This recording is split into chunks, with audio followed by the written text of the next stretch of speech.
అప్పట్లా circus ఆటలు పెడితే కోతిని చూస్తానికి ఎగబడేది, ఎప్పుడు పడితే అప్పుడు కనబడకపోయేది. మరి అట్లా జంగల్ పొంట పోతనే కోతితోటి తీరు సర్కస్ ఫిట్లు ఏపిస్తుంటే చూసి మురిసేది పబ్లిక్.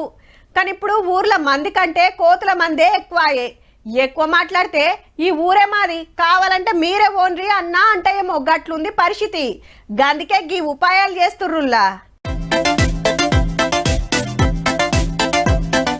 అదిరిందిలే. నల్గొండ జిల్లా చందుపట్లలో సర్పంచ్ అక్క చేసింది ఈ ఉపాయం. ఆన్లైన్ లో 10,000 పెట్టి 4 డ్రెస్సులు కొన్నారట. ఇక ఇవి దొడికి దినం గల్లీలలో తిరుగుతుంటే కోతులు చూసి ఉరుకుడట.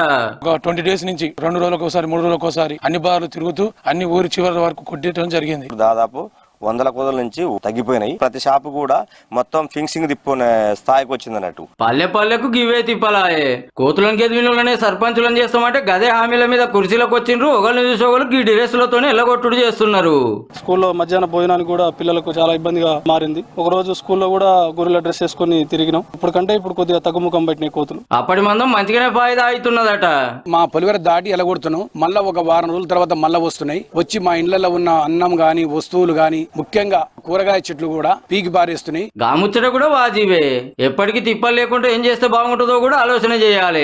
వెంచర్లు అవి చేయడం జరిగింది. ఆ వెంచర్ల వల్ల ఏమైందంటే చుట్టుపక్కల అడవులు అనేది నశించి బాగా కోతులు అనేది ఊర్ల మీద పడడం జరుగుతుంది. ప్రకృతి వనాలు కూడా 2 ఉన్నాయండి. చింత చెట్లు, పండ్ల చెట్లు పెట్టి ఖచ్చితంగా మేము పల్లె ప్రకృతి వనాలకు వెళ్ళేటట్టు కూడా అడవుల్లో గాసం లేకనే ఊర్ల మీద పడుతుండే. వాటికి తిండి దొరికితే గింతగానం ఎందుకు వస్తాయి?